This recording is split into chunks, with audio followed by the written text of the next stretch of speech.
Is it worth dropping all that extra cash on a SRAM GX AXS upgrade kit? No, no, no. Here's why. Okay, so now I've personally been using regular old cable actuated SRAM GX stuff for years now. It's kind of like my personal choice when I'm shelling out my own cash for my own bikes for me and Beth and the boys. I get SRAM GX because it's like a really nice balance between cost and performance. It's kind of that sweet spot. I'm sure you're just like me where when I'm shopping for bike parts, I go for whatever gives me the best overall performance at the cheapest possible price. So when SRAM released their very first AXS product, the XX1/X01 group set, at its astronomically high price, it was super easy for me to write off and not really worry about because, I mean, at that kind of price, in my mind, it was just for either sponsored riders or rich people.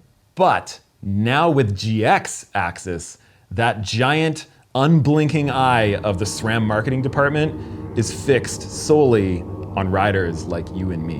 GX AXS is hundreds of dollars less than the flagship X01 or XX1 AXS, but still hundreds of dollars more than the standard GX that's yanked around by cables. I thought to myself, okay, so now it's like starting to come within range of something maybe I can afford. And if there are enough benefits to running a wireless system, which I mean, sounds cool, but if there are enough like everyday benefits to it, maybe it is worth that extra cost. I mean, that's what SRAM has been telling us for years. And this is why I'm being so critical of this gear. It's gone from a top tier flagship product that's really just made for people with super, super deep pockets into people like myself and probably like yourself, where if I'm putting money towards something, it's pulling money out of somewhere else. If SRAM wants us to put our money towards GX AXS rather than towards something like other beneficial bike gear or a bike trip or bike lessons, then it's gotta like legitimately improve my time on the trail and on my bike. There's gotta be some pretty big pros to outweigh the cons of the cost of that kit. So has GX AXS improved my life during the few months that I've been using it?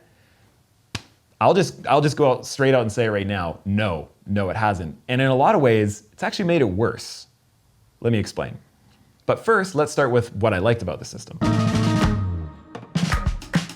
Before we dive in, it is worth mentioning that I'm not gonna be keeping this SRAM GX AXS kit. I'm gonna be giving it to one of our Patreon supporters. And that's because they are the ones who collectively funded the purchase of this, and we bought it right through regular channels through a normal bike shop, which allows me to give you my completely unfiltered, unbiased review of this kit. And I am super grateful to our Patreon supporters for that. So along with all future review items, we'll be giving this SRAM AXS kit to one of them.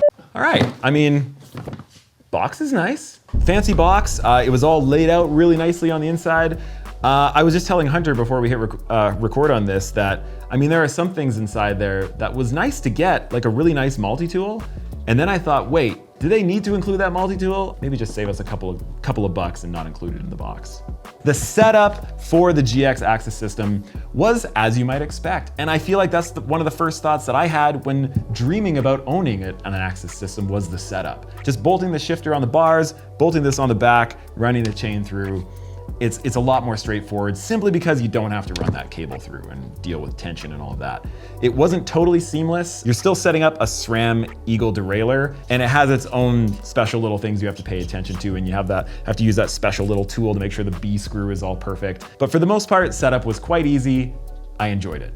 There's one thing that you know, you go to all the other review sites and the videos where they do review whatever AXS setup it is, and they always say it's so smooth, it's so quiet, and I feel like a lot of that has to do with the shifter, even more so than the shifting. If you get a really nicely set up GX or X01 or XX1 or whatever kind of shifter setup you have, if it's set up well, it's gonna shift beautifully, right? But on a standard system, you've got your shifter up front and you're pressing into something, you're hearing the clicks, you can feel the movement between the clicks. All of that is happening and that's what we're used to in our brain. Whereas as soon as I went over to GX, there's none of that. It's a tiny little touch of a button. And so there isn't the sound, there isn't the feel. And so I feel like half of the experience that we're used to with shifting just went out the window. And so I feel like that feeling of it being smoother and quieter and all of that, honestly, I feel like, yeah, is mostly shifter. And on the back end, it shifts well when it's set up well, just like any derailleur.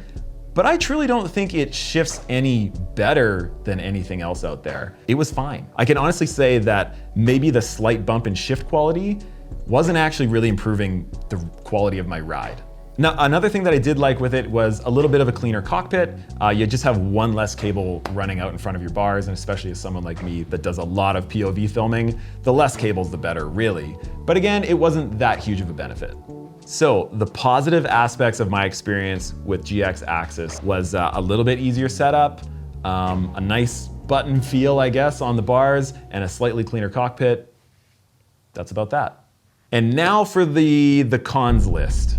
First off, as we all know, it is much more expensive than a standard GX derailleur and shifter combo. Here in Canada, the cost for the GX AXS upgrade kit is about $800 versus if you just buy a GX shifter and a GX derailleur by themselves, it's about 250 bucks. The AXS kit is also heavier than a regular GX system, and heavier in kind of the worst way possible, if you ask me. The further the weight gets out on the swing arm, the more of a hassle it is for your suspension system. And so this kit is about 60 grams heavier than the standard GX kit. And they've put that weight right at the end of the swing arm. You probably won't notice a difference, but there is a difference. It is there. So if you'll notice here, I'm actually using an E13 Helix R cassette. And I wanted to use this cassette as sort of my base cassette for a few different things that I'm testing, a couple different derailleurs I'm testing, 3 of them. One thing that I was really shocked to learn when I finally got this kit in my hands was that you can't actually micro adjust for every single gear versus other systems that I know you can, like the Archer D1X Trail. You have to set this up as if it was indexed just like a standard GX kit. So if you wanted to run a third-party cassette, a non-SRAM cassette like this E13 one, which I really love, by the way, these cassettes are really, really light and they cost a fraction of what an actual SRAM, a comparable SRAM cassette costs. So I like running them, but you can sometimes run into a little bit of trouble with shifting and you have to kind of dial things in with the standard GX kit and really make things just right. And so I thought I could get around that. I thought one of the biggest benefits of getting a system like this is that you can dial it in perfectly to whatever cassette you have.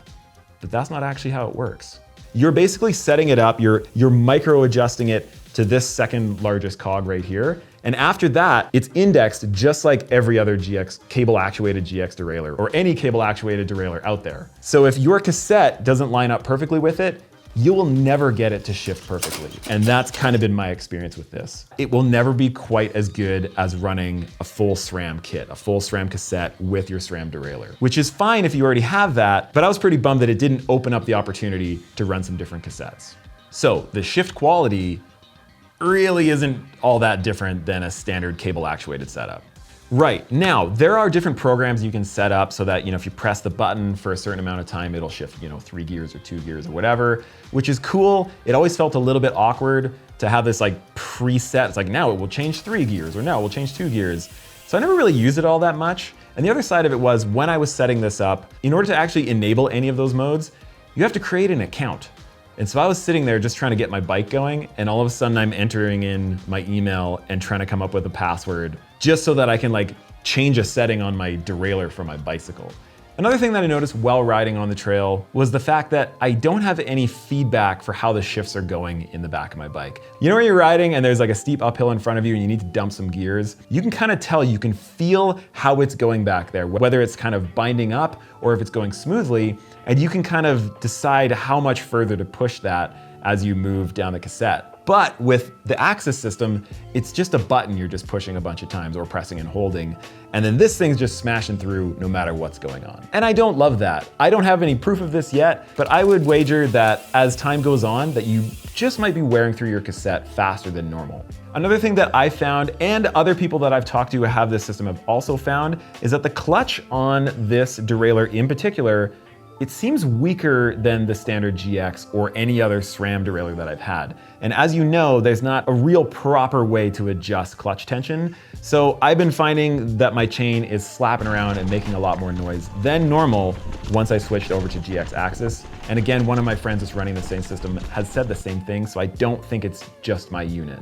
Another sort of unexpected consequence, and this shouldn't be unexpected, but I didn't really think of it until I was in the moment, was I just started worrying about my shifter and derailleur all the time. And it was all these moments that you never really noticed or thought about before when it came to your shifter or derailleur, like putting your bike into the bike trays at Whistler. Typically when you throw your bike on and somebody puts a bike on next to yours, the handlebars and everything just kind of like clashes together and smashes around. And I never gave it a thought until I realized I had like a little shifter up there that was a few $100s if I wanted to replace it, getting smashed around. So now all of a sudden I was trying to be the one fully on the right-hand side so nobody was gonna be bashing into the shifter. And same goes with, you know, if I touch a rock when I'm riding, even just setting the bike down. I know like you're pretty much never supposed to lay your bike down on this side, but we all do it. You know, you do it, I do it too. And I usually don't care. All of a sudden, you know, I'm gingerly putting my bike down and making sure that I don't hit this too hard. And I don't know, I hate worrying about my bike like that. Tools, not jewels, right? And the hits just keep on coming. Next up is worrying about battery levels and all the little bits and pieces you need to make sure you have a battery and a charged battery on every single ride. So just before packing to go to Whistler, I nearly forgot the charger. And not only do you really need the charger, you have to have a specific charger, which uses, I think, micro USB. For the cable, by the way. It's a little bit old school, but that's neither here nor there. But you need that charger or you're screwed. And you need to make sure you have the right cable, because again, it's not USB-C, it's a micro USB, which is not super common nowadays. And of course, you need the brick to plug into the wall to charge it. Oh, and also you gotta make sure that you don't lose this cap on the back there. And also, when you take the battery off, you want to make sure that you remember this little red cap that fits onto there when you're traveling, or you might destroy the entire unit. And there's also a cap that goes on here to make sure that nothing shorts out the battery. Oh, and there's also a battery in the shifter itself, so you got to make sure that's not running low. You have to check the app or like check the little flashing lights on there. It's a lot. It is a lot when you just want to grab your bike and go on a bike ride. So I've had more than a few moments where I'm like, oh crap, I forgot this one of 7 items that I absolutely need to have on me in order to have a functioning mountain bike. And that is not making my mountain biking experience any better. So I'm sure you can see where I'm going with this, especially because I just said it at the beginning of the video. I've got quite the list of things I don't really love about it. It's way more expensive. It's heavier. The shift quality really isn't that different. I can't feel the shifts. I have no feedback. I worry about battery level all the time, and that sucks. I have to remember a charger and a cable and brick and caps. I have to log in with an app to change things on my derailleur. I'm more conscious of the shifter and mech. There's no gear-specific micro adjust to it. It doesn't play nicely with other cassettes. It has kind of a weak clutch. And I'll say it one more time, it's way more expensive than a regular GX cable-actuated system.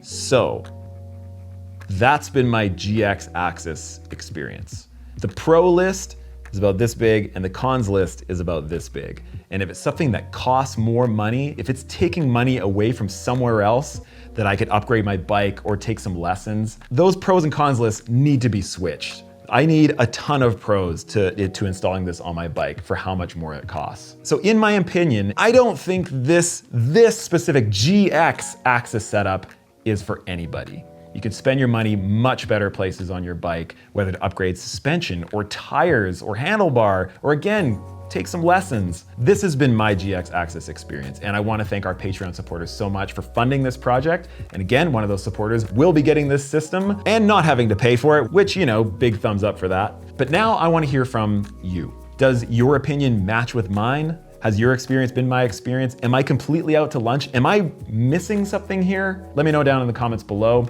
Subscribe if you want to see more reviews like this one, and we will see you on the next one, everybody.